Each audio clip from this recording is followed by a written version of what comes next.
साथ डिस्कशन होने के बाद राष्ट्रवादी कांग्रेस पार्टी ने हमारे सहयोगी पार्टी रासप को वो जगह दी है और महादेव जी जानकर वहां से चुनाव लड़ेंगे। अभी मैंने घोषित किया है कि बारामती से सुनेत्रा वैनी अजीत पवार ये वहां के राष्ट्रवादी कांग्रेस पार्टी की उम्मीदवार है।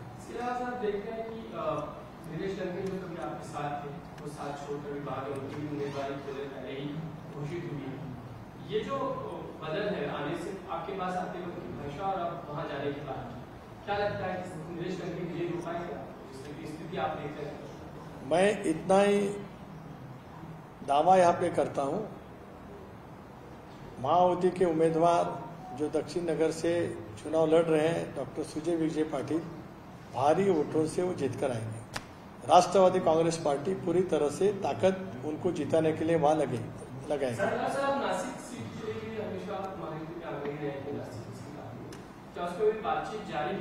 चालू है बातचीत, कई घंटों में उसके बारे में फैसला आ जाएगा।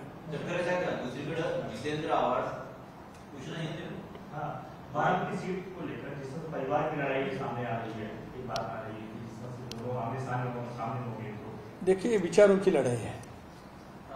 दुसरीकडे आपण तुमची जी स्टार कॅम्पेनरची यादी आहे त्याच्यामध्ये काही समजा तुमच्या पक्षाचे काही नेते असतील त्यांच्या नावापुढे मंत्री लिहिलेले आहे, असं करणं आचारसंहितेचं उल्लंघन आहे। त्या अनुषंगानं Jitendra Awhad election commission of इंडियाकडे तक्रार करणार आहे। एक असं की तक्रार करण्यासाठी केली आहे आव्हाडांना दिवसभर काही काम उरलेलं नसल्यामुळे त्या बारीक बारीक गोष्टीवरतीच लक्ष केंद्रित करण्यासाठी त्यांचा पूर्ण वेळ घालवत आहेत। आम्हाला समाधान आहे त्याचं। त्याने माझ्यावर काय चांगलं आहे ना, काय ते वाईट काय? आम्हाला आनंद आहे त्या बाबतीमध्ये। एक स्वतःला फार मोठी समजणारी व्यक्ती एका विशिष्ट याच्यावरतीच लक्ष केंद्रित करू नये, त्यामुळे किती काम त्यांना मोठं आहे समजू शकता, त्यांच्या जबाबदारीचं स्वागत।